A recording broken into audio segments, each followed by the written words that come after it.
ایک عرصہ دراز سے مغربی ذرائع ابلاغ اور مغرب زدہ افراد اور تنظیموں کی جانب سے یہ پروپگنڈا کیا جاتا ہے کہ مذہب اسلام نے عورتوں کو بنیادی حقوق سے محروم کر رکھا ہے۔ مذہب اسلام نے عورتوں کے ساتھ بہت ہی زیادہ زیادتی اور ان کو ظلم و ستم کا نشانہ بنایا، نعوذ باللہ۔ یہ اعتراضات ہمیشہ اسلام کے اوپر کیا جاتا رہا ہے اور ایک پروپگنڈا بنا کر کے امت کے سامنے، عوام الناس کے سامنے پیش کیا جاتا ہے کہ عورتوں کو نقاب اور پردے میں قید کر کے چہار دیواری میں ان کو قید کر دیا گیا ہے۔ حالانکہ جب حقیقت کا جائزہ لیا جاتا ہے تو سب سے زیادہ اگر کسی مذہب نے عورتوں کے حقوق کی بات کی ہے، ان کی آواز کو اٹھایا ہے، ان کو عزت و شرف سے نوازنے کی ترجمانی کی ہے تو صرف اور صرف مذہب اسلام ہے۔ وگرنہ مذہب اسلام کے علاوہ جو دیگر مذاہب دنیا میں وجود پذیر ہوئے، ان کے یہاں عورتوں کی حقیقت، عورتوں کی حیثیت صرف اور صرف مردوں کے جوتی کے برابر ہی تھی، اور اسلام نے، مذہب اسلام نے ان کو عزت و شرف کے تاج سے نواز کر ان کو سراخوں پر بیٹھالا، ان کو عزت اور تکریم سے نوازا۔ قرآن کریم نے بہت ہی اچھے طریقے اور اچھے انداز سے اس کی ترجمانی کی ہے، اور اللہ رب العالمین نے نقشہ کھینچا ہے کہ اسلام کی آمد سے پہلے، اسلام کے آنے سے پہلے عورت کے تعلق سے، بچیوں کے تعلق سے، بیٹیوں کے تعلق سے انسان کے کیا نظریات اور ان کے کیا خیالات تھے۔ رب العالمین نے فرمایا ان کی حالت یہ تھی کہ اگر ان کے گھروں میں بچی کی پیدائش ہو جاتی، ان کے کانوں میں یہ خبر آتی کہ تمہارے گھر میں کسی بچی کی پیدائش وقوع پذیر ہوئی ہے، تو ان کا چہرہ سیاہ اور کالا ہو جاتا، ان کا دل دب جاتا۔ رب نے اسی کی ترجمانی کی اور فرمایا وَإِذَا بُشِّرَ أَحَدُهُم بِالْأُنثَىٰ ظَلَّ وَجْهُهُ مُسْوَدًّا وَهُوَ كَظِيمٌ، اور جب ان میں سے کسی کو بچی کی خبر دی جاتی، بچی کی بشارت دی جاتی، لہذا ان کا چہرہ کالا اور سیاہ پڑ جاتا، وَهُوَ كَظِيمٌ، اور وہ دل ہی دل میں کڑھنے لگتا تھا، يَتَوَارَىٰ مِنَ الْقَوْمِ مِنْ سُوءِ مَا بُشِّرَ بِهِ، وہ لوگوں سے، عوام سے چھپتا پھرتا تھا کہ وہ کس طریقے سے لوگوں کا سامنا کرے۔ جو خبر اس کو دی گئی ہے بچی کی پیدائش کی، اس خبر کے ساتھ وہ لوگوں کا کیسے سامنا کرے؟ آیا وہ اپنی بچی کو ذلت و رسوائی کے ساتھ باقی رکھے یا وہ زیر زمین جا کر کے اس کو دفن کر آئے؟ اسی سوچ اور اسی کشمکش میں وہ مبتلا رہتا تھا۔ الا ساء ما یحکمون، بہت ہی برا وہ فیصلہ کیا کرتے تھے۔ الامان والحفیظ میرے بھائیوں، میں عرض کرنا یہ چاہتا ہوں کہ اللہ رب العالمین نے اس آیت کریمہ کے اندر جاہلیت کے جو لوگ تھے، اس وقت اس زمانے کے جو لوگ، جو عوام رہا کرتی تھی، ان کے حالات کا تذکرہ کیا کہ کس طریقے سے بچیوں کی پیدائش کو وہ برا مانتے تھے، منحوس سمجھتے تھے، اور پھر وہ اس کو زندہ رہنے دینے کا حق بھی نہیں سمجھا کرتے تھے۔ اگر وہ اس کو مارنا چاہتے تھے تو اس کو جا کر کے زیر زمین وہ دبا آتے تھے، اور اگر باقی رکھنا چاہتے تھے تو اس کے تعلق سے بعض مفسرین نے یہ بتایا ہے کہ وہ اپنے بچیوں کو اونی لباس پہنا کر کے جنگل بیابان صحرا میں جا کے چھوڑ آتے تھے، اور اس کے ساتھ بکریوں کا اور اونٹنیوں کا ریوڑ کر دیا کرتے تھے، جاؤ اسی کو چراؤ اور اسی کی پرورش اور پرداخت کرتے رہو، اور اس طریقے سے تم زندگی گزارتے رہو۔ اگر وہ زندہ رکھنا چاہتے تھے تو اس طریقے کو وہ اختیار کیا کرتے تھے، اور اگر وہ مارنا چاہتے، اس کو زد و کوب کرنا چاہتے، اس کو زیر زمین وہ دبانا چاہتے تھے، تو اس کا طریقہ یہ ہوتا تھا کہ بچی جب بڑی ہو جاتی اور اس کی عمر 5-6 سال کی ہو جاتی تو اپنے بچی کو سجا کر سنوار کر گھر سے لے کر کے جاتے تھے، اور پہلے سے وہ گڑھا کھود کر کے رکھتے تھے، اور جا کر کے اسی گڑھے میں اپنے بچی سے کہتے تھے ذرا اس میں جھانک کر کے دیکھو، اس کے اندر تمہیں کون سا منظر دکھ رہا ہے۔ جیسی بچی اس گڑھے میں دیکھتی تھی، جھانکتی تھی، پیچھے سے وہ اس کو دھکے دے دیا کرتے تھے، اور بچی پکار لگاتی تھی ہائے میرے ابا جان، آپ میرے ساتھ کیسا سلوک کر رہے ہیں۔ یہ رسم تھی عرب کے اندر۔ اور پھر ہم یہ بھی آپ حضرات کو بتا دوں کہ یہ رسم جو جاہلی رسم تھی بچیوں کو زندہ دفن کرنے کی، یہ عرب کے تمام قبائل میں نہیں تھی کہ سارے قبیلے کے لوگ ہی اپنے بچیوں کو زندہ دفن کر دیا کرتے تھے، ایسا نہیں تھا۔ عرب کے اندر کچھ قبیلے تھے، اور اگر اس چیز کو مانا جائے کہ سارے لوگ بچیوں کو دفن کر دیا کرتے تھے تو نسل انسانی ہی ختم ہو جاتی، مزید بچے اور بچوں کی پیدائش ہی ناممکن ہوتی۔ یہ رسم، یہ جہالت عرب کے تمام قبائل میں نہیں، بلکہ کچھ قبیلے ایسے تھے جو اس حد تک بچیوں کو برا اور منحوس سمجھا کرتے تھے کہ وہ ان کو زندہ رہنے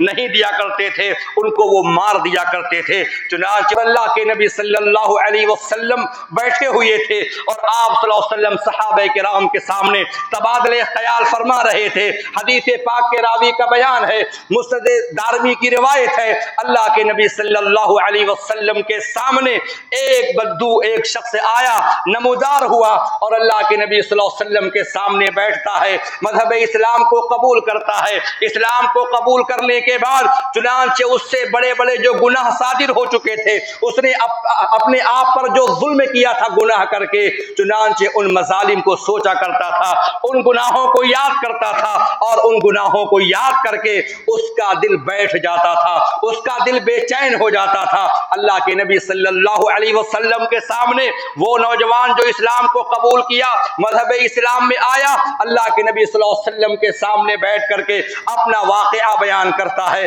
اور کہتا ہے کہ یا رسول اللہ، اے اللہ کے نبی صلی اللہ علیہ وسلم، میں نے اسلام کو قبول کیا، اسلام کی تعلیمات مجھے پسند آئی، لیکن مجھ سے بہت سارے گناہ ہو چکے ہیں، مجھ سے بڑے بڑے گناہوں کا ارتکاب ہوا ہے، میں نے سیئات کا ارتکاب کیا ہے، اور ایک گناہ ایسا ہے، ایسا گناہ ہے جو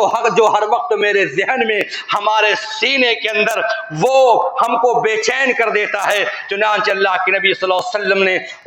اس نے روداد اپنی سنائی اور بیان کرنا وہ شروع کرتا ہے، یا رسول اللہ، میری ایک چھوٹی سی بچی تھی، میں اس سے بڑا پیار کرتا تھا، میں اس کو بہت چاہتا تھا، ہر دل عزیز رکھتا تھا، اگر میں اس کو آواز دیتا میری بچی دوڑ کر کے میرے قریب آتی، اگر میں اس کو حکم دیتا میرے حکم کی وہ تعمیل کرتی، اگر کسی کام کو کرنے کے لیے میں اس کو کہتا وہ اس کو فی الفور بجا لایا کرتی تھی۔ وہ بچی بڑھتی گئی اور اس کی عمر آگے بڑھتی گئی، پھر ایک دن میں نے اس کی ماں سے کہا کہ میری بچی کو تیار کر دیجئے، میں اس کو سیر کے لیے لے کر جاؤں گا، میں اس کے ننیحال لے کر کے جاؤں گا، یا اس کے دادی کے حوالے میں کر دوں گا۔ چنانچہ بچی کو تیار کیا جاتا ہے، اس کو سنوارا اور سجایا جاتا ہے، بچی کو سجا کر سنوار کر والد اپنے گھر سے لے کر کے نکلتا ہے اور قریب کے کنویں کے پاس لے جاتا ہے اور کہتا ہے کہ میری بچی ذرا اس میں جھانک کر کے دیکھو کون سا منظر تم کو دکھتا ہے۔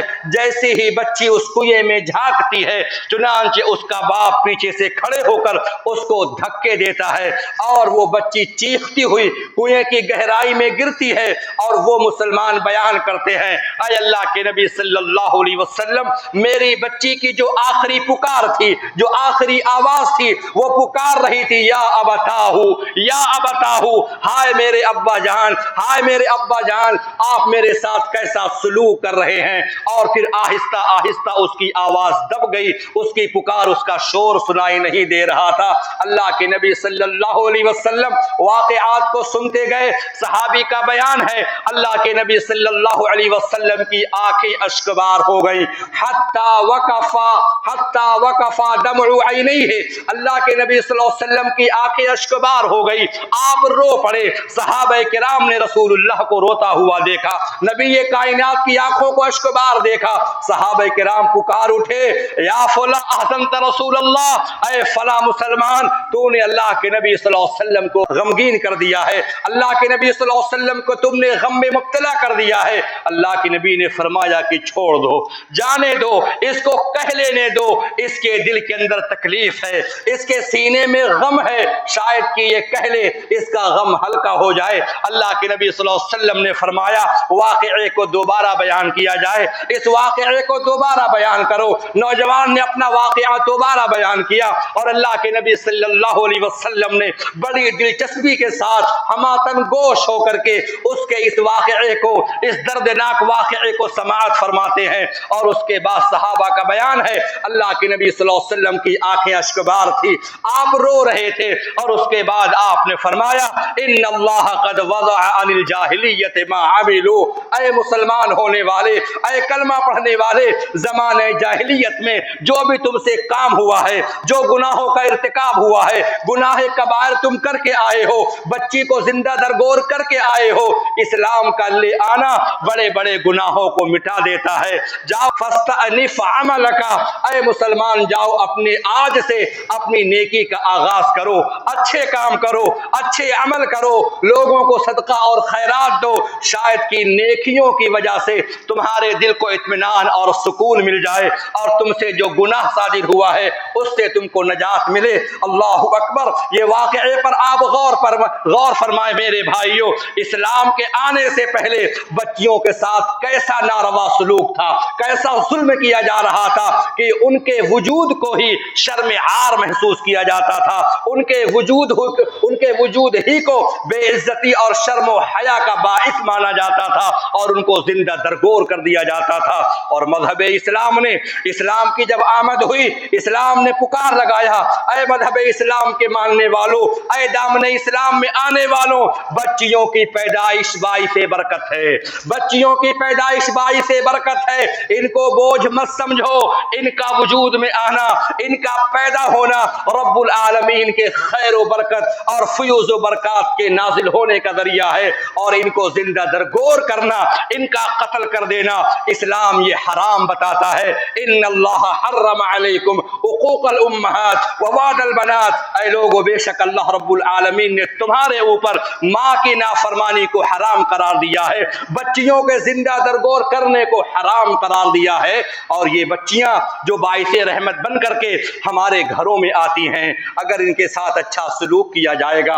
ان کے ساتھ اچھا برتاؤ کیا جائے گا، ان کی پرورش اچھے انداز سے کی جائے گی، اس کی بڑی فضیلت ہے، اس کی بڑی فضیلت ہے۔ مائی عائشہ رضی اللہ تعالی عنہا بیان فرماتی ہے کہ میرے گھر پر ایک عورت آئی، اس نے مجھ سے سوال کیا اگر تمہارے گھر میں کوئی چیز کھانے پینے کے ہو ہمیں دے دیا جائے۔ مائی عائشہ بیان فرماتی ہیں اتفاق سے میرے گھر میں ایک کھجور کے سوا کچھ بھی نہ تھا، وہ کھجور میں اٹھائی اور اس مفلس خاتون کے ہاتھ پر دے کر کے میں وہیں پر کھڑی ہو گئی، تو میں کیا دیکھتی ہوں، اس خاتون نے کھجور کے 2 ٹکڑے کیے اور اپنے دونوں بچیوں کو دے دیا، آدھا ٹکڑا ایک بچی کو اور آدھا ٹکڑا دوسری بچی کو۔ اس واقعے نے، اس منظر نے مجھ کو حیرت میں مبتلا کر دیا، میں اس چیز کو دیکھ کر کے میں بڑی حیران و پریشان تھی۔ وہ عورت چلی گئی، اللہ کے نبی صلی اللہ علیہ وسلم چند لمحے کے بعد تشریف لے آئے،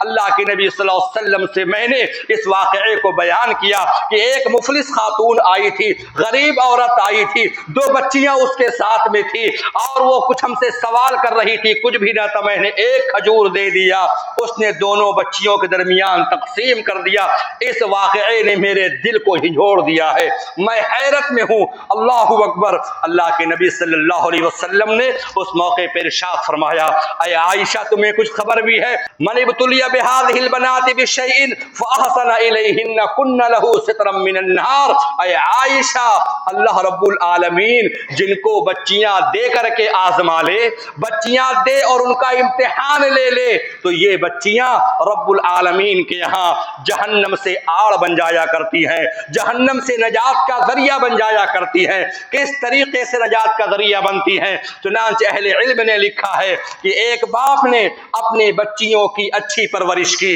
اچھی تربیت کی، تعلیم و تربیت کا بہتر انتظام کیا، اور اس کے ساتھ اچھا سلوک کرتا رہا، اچھائی کے ساتھ اپنے بچیوں کے ساتھ پیش آتا رہا، اور اچھا برتاؤ کرتا رہا، پرورش بھی اچھے ڈھنگ سے کی، تعلیم و تربیت کا بھی بہتر انتظام کیا، اور اچھا سلوک وہ کرتا رہا، یہاں تک کہ وہ بچی بالغہ ہو گئی، اور کسی دیندار اچھے اخلاق والے کے ساتھ اس نے اس کا نکاح کرا دیا۔ چنانچہ اس کا تربیت کرنا، اس کی پرورش کرنا اور بہتر شوہر کا انتخاب کرنا، یہ وہ نیک عمل ہے۔ کن لہ سترا من النار، ان کی وجہ سے وہ بچیاں اپنے والد کے لیے جہنم سے آڑ اور پردہ بن جایا کرتی ہیں۔ اور اللہ اللہ کے نبی آگے ارشاد فرماتے ہیں من عال جاریتین حتی تبلغا جاء یوم القیامت انا وہوا وضم اصابعہ. اے میرے امت کے لوگوں یاد رکھو کہ جس نے اپنے جس کو رب العالمین نے 2 بچیوں سے نواز دے اور ان 2 بچیوں کے ساتھ وہ اچھا سلوک کرتا رہا، تعلیم و تربیت کا بہتر انتظام کرتا رہا اور اس کے ساتھ اچھا برتاؤ کرتا رہا یہاں تک کہ وہ بچیاں بالغ ہو گئیں، چنانچہ بروز قیامت جب قیامت قائم ہوگی جاء یوم القیامت ایک والد آئے گا، ایک وہ باپ آئے گا جو بڑا لائق و فائق باپ ہوگا جس نے اچھی تربیت کی ہوگی، اچھی تعلیم کا بندوبست کیا ہوگا. اللہ کے نبی ارشاد فرماتے ہیں وہ والد بھی آئے گا وہ محمد رسول اللہ صلی اللہ علیہ وسلم اور میں آؤں گا اور وہ دونوں لوگ میں اور وہ لائق و فائق باپ بروز قیامت اس طریقے پر جنت میں رہیں گے. وضم اصابعہ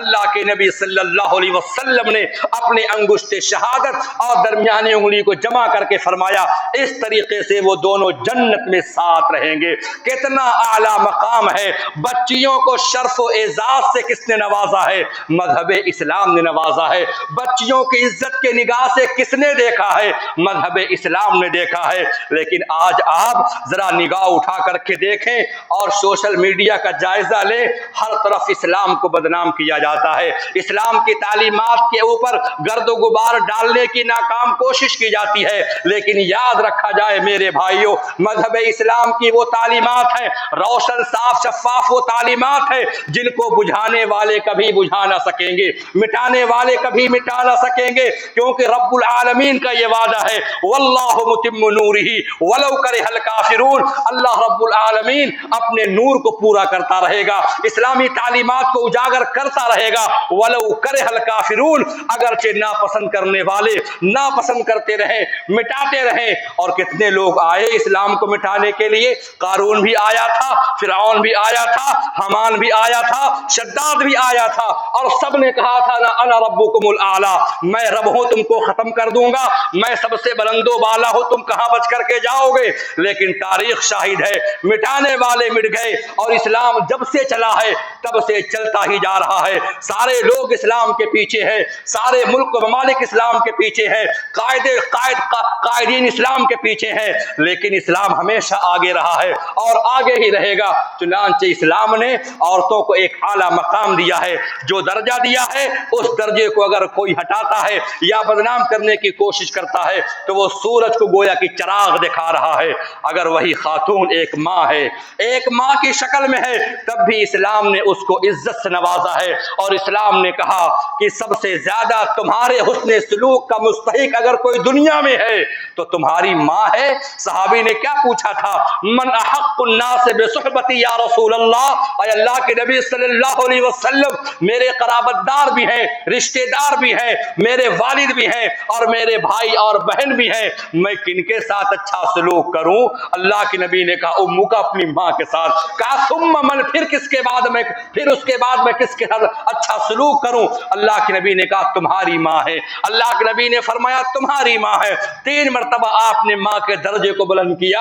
اور پھر اس کے بعد اللہ کے نبی نے 4تھی مرتبہ فرمایا کہ تمہارا باپ ہے. ماں کو 3 درجہ حاصل ہے. کیوں حاصل ہے؟ کیونکہ ماں 3 چیزوں میں تنہا ہے، باپ کا کوئی رول نہیں ہے. نمبر 1، بچیوں کی پیدائش یا بچوں کی جو پیدائش ہوتی ہے اس میں جو تکلیف ہوتی ہے ایک ماں تنہا اس کو برداشت کرتی ہے، اس تکلیف کو بانٹنے والا کوئی نہیں ہے. اس میں باپ کا کوئی رول نہیں ہے. اور بچے کی پیدائش کے وقت جو ماں کو تکلیف ہوا کرتی ہے اس تکلیف کو برداشت کرنے والی ماں ہے. اور پھر اس کے بعد بچوں کو دودھ پلانا، ان کی پرورش کرنا، یہ ماں کا کردار ہوتا ہے. یہ 3 ہے اور ان 3 چیزوں میں باپ کا کوئی رول نہیں ہے. اسی لیے اللہ کے نبی نے فرمایا 3 مرتبہ تیری ماں، تیری ماں، تیری ماں، اور 4تھی مرتبہ فرمایا کہ تیرا باپ. اللہ اکبر. اگر مذہب اسلام کے اندر خاتون اسلام کو یہ اعزاز حاصل ہے اگر وہ ماں ہے تو اس کے ساتھ اچھا سلوک کیا جائے گا. حدیث کے اندر آتا ہے، جامع ترمذی شریف کی روایت مجھے یاد آئی، امام احمد بن حنبل رحمۃ اللہ علیہ بھی اس حدیث پاک کو روایت کرتے ہیں کہ پیارے آقا جناب محمد رسول اللہ صلی اللہ علیہ وسلم سوئے ہوئے تھے اور آپ سونے میں مسکرائے، آپ کے چہرے انور مسکراہٹ سے کھل اٹھا۔ مائی عائشہ نے دیکھا کہ پیارے آقا جناب محمد رسول اللہ صلی اللہ علیہ وسلم مسکرا رہے ہیں۔ مائی عائشہ نے فرمایا فداک ابی و امی یا رسول اللہ، میرے ماں باپ آپ پہ قربان، یا رسول اللہ آپ کیوں ہنس رہے ہیں، آپ مسکرا کیوں رہے ہیں؟ کہا عائشہ نمت فرأیتنی فی الجنتی، میں سویا ہوا تھا، سونے کی حالت میں میں نے اپنے آپ کو جنت میں دیکھا، جنت میں داخل ہو چکا ہوں، عالی شان محل ہے، جنت کے عالی شان باغات ہیں اور نہریں بھی ہیں، میں نے جنت کے گوشے میں جھانک کر کے دیکھا، سمعت فیہا قرآنا، ایک قاری ہے جو قرآن کو پڑھ رہا ہے، اس کے قرآن کو لوگ سن رہے ہیں، مجھ کو بڑی حیرت ہوئی اور میں نے سوال کیا من ھذا، جنت کے گوشے میں کونے میں بیٹھ کر قرآن پڑھنے والا کون ہے؟ جواب دیا گیا یا رسول اللہ یہ کوئی اور نہیں ہے بلکہ آپ کے شہر مدینے کا رہنے والا، فلاں گلی میں اس کا مکان ہے، یہ کوئی اور مسلمان نہیں ہے بلکہ یہ حضرت حارثہ بن نعمان ہے۔ کذالک البر، کذالک البر، یہ نیکی کا صلہ ہے، یہ نیکی کی برکت ہے، نیکی کرنے کی وجہ سے، نیک ہونے کی وجہ سے اور لوگوں کے ساتھ اچھا سلوک کرنے کی وجہ سے آج ان کو یہ اعلیٰ مقام ملا ہے کہ جنت کے گوشے میں بیٹھ کر تلاوت قرآن کر رہے ہیں۔ اور سنو حارثہ بن نعمان یہ وہ مسلمان ہے کان ابر الناس بامہ، سب سے زیادہ اگر کسی کے ساتھ اچھا سلوک کیا ہے، بھلائی کی ہے، اچھا برتاؤ کیا ہے تو اپنے ماں کے ساتھ اچھا برتاؤ کیا ہے، ماں کے ساتھ اچھا برتاؤ کرنے کی وجہ سے آج جنت کے اعلیٰ مقام پر فائز ہونے والے یہ صحابی ہے۔ تو اسلام نے عورتوں کو یہ درجہ دیا، اگر وہ ماں ہے تو ان کے ساتھ اگر اچھا سلوک کیا جائے تو اس کے لیے جنت ہے، اور اگر یہ بیوی ہیں تو اسلام نے یہ حق دیا ہے، اسلام نے یہ حق دیا ہے خواتین اسلام کو کہ اگر ان کا شادی کا مرحلہ درپیش ہو تو لہذا اسلام نے یہ اجازت، اسلام نے یہ حکم دیا ہے ان والدین کو کہ اگر آپ اپنے بچی کے لیے رشتے کو تلاش کر رہے ہیں اور والدین کی نظر میں وہ رشتہ بہت ہی بہتر ہے، لڑکا دیندار ہے، ہر اعتبار سے بہتر ہے، چنانچہ بچیوں سے اجازت لی جائے گی۔ اسلام کہتا ہے کسی باپ کو حق نہیں ہے، والد کو حق نہیں ہے کہ وہ بچیوں سے اجازت لیے بغیر جس کے ساتھ چاہے اس کا پلو باندھ لے، ایسا کرنا یہ ظلم ہوگا اور اسلام اس کے خلاف ہے۔ اللہ کے نبی ارشاد فرماتے ہیں لا تنکح الایم حتی تستأمر، اگر عورت بیوہ ہے اس کا نکاح نہیں کیا جائے گا یہاں تک کہ اس سے مشورہ طلب کر لیا جائے۔ کیا آپ کا دوسرا نکاح کر دیا جائے اور دوسرے نکاح کرنا چاہتی ہے، بہت سارے مسئلے ہوتے ہیں، اگر عورت بیوہ ہے، تنہا ہے تو اس پر ہر کسی کی بری نگاہ پڑ سکتی ہے، لیکن اگر گھر میں اس کا شوہر موجود ہوتا ہے تو وہ عورت اپنے آپ کو محفوظ اور معمول سمجھتی ہے، کیونکہ جو شوہر ہوتا ہے وہ گھر کا کمانڈر اور قائد ہوتا ہے، جن کی زیر سرپرستی میں ایک عورت، ایک بیوی اپنے آپ کو ہمیشہ محفوظ سمجھتی ہے۔ اور اگر بیوہ ہے، بہت سارے لوگوں کی نگاہیں، ہر کسی کی نگاہ کے بارے میں نہیں کہا جا سکتا، لیکن ہوتے ہیں کچھ سماج کے ایسے ناسور، ایسے برے لوگ جو غلط نگاہ بھی ڈال سکتے ہیں، لیکن اگر وہ عورت کے شوہر ہوتے ہیں تو اس کو ہر کوئی عزت اور تکریم کی نگاہ سے دیکھتا ہے۔ تو لہٰذا اگر بیوہ عورت کی شادی کی بات آئے گی اس سے مشورہ لیا جائے گا۔ وَلَا تُنْكَحُ الْبِكْرُ حَتَّى تُسْتَأْذَنَ، اور کسی کنواری عورت کی شادی نہ کی جائے یہاں تک کہ اس سے اجازت نہ لے لی جائے۔ صحابہ کرام نے پوچھا یا رسول اللہ بیوہ عورت ہے، بات سمجھ آتی ہے، اپنے زبان سے وہ کہہ دے، لیکن ایک کنواری بچی ہوتی ہے جو شرم و حیا کی پیکر ہوتی ہے، عزت و آبرو والی ہوتی ہے، شرم اس کو دامنگیر ہوتی ہے، وہ کیسے کچھ کہہ سکتی ہے؟ کیف اذنھا یا رسول اللہ، کیسے اس سے ہم لوگ لے اجازت؟ اللہ کے نبی نے فرمایا ان تسکتا، جب اس کے سامنے ذکر کیا جائے گا وہ خاموش رہے گی، کیونکہ شرم و حیا والی ہوا کرتی ہیں۔ اہل ایمان جو ہوتی ہیں، جو مومنہ عورتیں اور بچیاں ہوتی ہیں، وہ شرم و حیا کی پیکر رہا کرتی ہیں، وہ خاموش رہیں گی، اور ان کا خاموش رہنا، ان کا چپ رہنا رضامندی کی دلیل ہے۔ چنانچہ اس مسئلے سے کوئی یہ نہ سمجھ لے آج جو سماج اور معاشرے کے اندر یہ چیز رائج ہے، بہت ساری عورتیں، بہت ساری بچیاں اپنی مرضی سے شادی کر رہی ہیں، اپنے والدین سے وہ پوچھتی نہیں ہے، رخصت نہیں لیتی ہے، لہذا وہ نکاح باطل ہے، غلط ہے۔ بہت سارے لوگ مسئلہ پوچھتے ہیں، ابھی میرے پاس ایک فون کچھ مہینے پہلے کی بات ہے، مولانا آپ کو نکاح پڑھانا ہے۔ ان کی زبان میں تھرتھراہٹ، ان کے جملے ٹوٹے پھوٹے۔ میں نے پوچھا کیسا نکاح ہے، کس کا نکاح ہے، برادری کا مسئلہ ہے؟ کہا کہ معاملہ یہ آپ کو فلاں مقام پر چل رہا ہے، فلاں گاؤں میں چل رہا ہے۔ ہم نے کہا نکاح ایسے نہیں پڑھایا جاتا ہے۔ بچی کدھر ہے، بچی کا مسئلہ کیا ہے؟ کہا کہ بات دراصل یہ آپ چلے، میں کہا میں آنے والا نہیں ہوں، کسی بھی عالم کو نہیں جانا چاہیے۔ ایسی بچی کا نکاح ہرگز وہ نہ پڑھائے جو بچیاں اپنے ماں باپ کا حکم توڑ کر بغیر اجازت کے اپنی مرضی سے وہ نکاح کر رہی ہیں۔ مسئلے کو میں نے سمجھ لیا۔ ہم نے کہا یہ نکاح صبح سے شام تک لے کر کے مولوی قبول کراتا رہے، وہ قبول نہیں ہوگا، وہ بدکاری ہوگی، کیونکہ پیارے مصطفیٰ نے فتویٰ دے دیا ہے ایما امرأۃ نکحت نفسها بغیر اذن ولیھا فنکاحها باطل فنکاحها باطل فنکاحها باطل۔ جو بچی، جو عورت اپنا نکاح بذات خود کر لے اپنے ولی کے اجازت کے بغیر، باپ کو علم نہیں ہے، کہا مولوی صاحب اس کی اماں موجود ہے۔ ہم نے کہا ولی عورت نہیں بنتی ہے، عورت ولی نہیں بن سکتی ہے۔ عورت اور ولی عورت کا جو بنتا ہے وہ باپ بنتا ہے۔ اگر باپ زندہ نہیں ہے چچا بنے گا، چچا نہیں ہے اس لڑکی کا جو بڑا بھائی ہے وہ ولی بنے گا۔ عورت ولی نہیں بن سکتی ہے۔ باپ کو اسلام نے پاور دیا ہے، باپ کو اسلام نے مرتبہ دیا ہے کہ وہ اپنی بچی کی ولایت کرے۔ چنانچہ اگر بغیر ولی کے کوئی عورت اپنا نکاح خود سے کر لیتی ہے، اس کا نکاح باطل ہے، باطل ہے، باطل ہے۔ پیارے مصطفیٰ نے 3 مرتبہ فرمایا ہے۔ چنانچہ اسلام نے عورت کو یہ حق بھی دیا ہے کہ اس کا نکاح اس کے مرضی کے خلاف نہ کیا جائے۔ دوسرا حق اسلام نے عورتوں کو یہ دیا ہے وَآتُوا النِّسَاءَ صَدُقَاتِهِنَّ نِحْلَةً۔ جب عورتوں کا نکاح ہو، بچیاں کا نکاح ہو، تو شوہروں کی ذمہ داری ہے کہ وہ اپنی زوجہ کو، اپنی بیوی کو حق مہر ادا کریں۔ اور حق مہر آج کے دور میں نکاح پڑھانے والے بھی سبحان اللہ ایسے ایسے بیانات اور تکلفات والے الفاظ اور اجنبی الفاظ کا ذکر کریں گے کہ بیچارہ جو نکاح پڑھنے والا ہے وہ بھی پریشان۔ سکہ رائج الوقت، ایسے ایسے الفاظ، گنی، اشرف، یہ سب کیا ہے؟ 2500، 2500، یہ کیا مسئلہ ہے؟ یہ سب 2.5 سویہ، یہ سب پرانی رسم ہے میرے بھائیوں۔ جو